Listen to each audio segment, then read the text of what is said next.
So let's correct the correction. This person says that the devil didn't escape. We was talking about the flood. Devil means deceiver. Some just don't understand. Okay, so let's get some more clarification on the understanding. The word devil comes from the Greek word diabolos, which means the slanderer or to slander. It has absolutely nothing to do with an anthropomorphized being.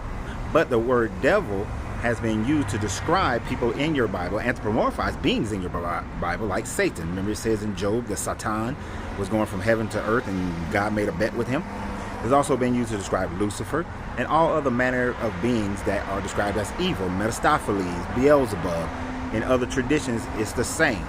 The devil is a term that's used more like an adjective instead of an actual surname or person or being in itself, right? Which means the slanderer. And in this case, slandering against who you believe God is.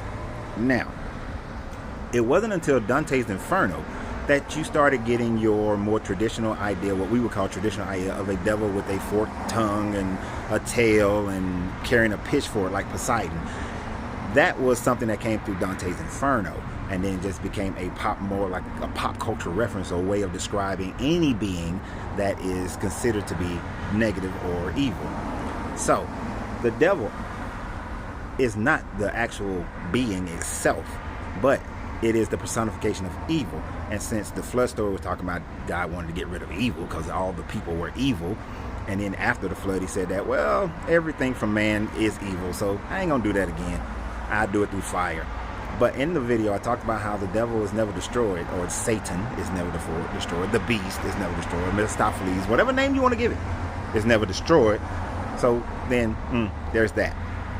Now, as far as my opinion, my thought process on how I view things, one of the best descriptions of the devil that I accept is the fact that the devil is the negative portion of your brain.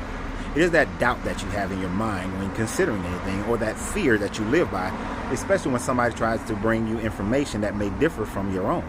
That fear of, if I'm wrong, then where do I go? That fear of, I've been conditioned to believe this one thing, so I must fight against anything that goes against what I already believe.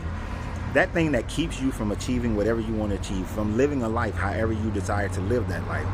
That fear, that negative portions of your brain that crops itself up every time you do prayers or meditations where you're saying stuff like, well, if I don't get it, then that's just God's will, or it's not my time or my season. That thing in your brain that says that you want to manifest a house, but you got those negative portions in the back of your brain, in your subconscious, that's saying that, well, they don't give houses to black people, or I don't have enough money, or my credit is not high enough. Anything that stops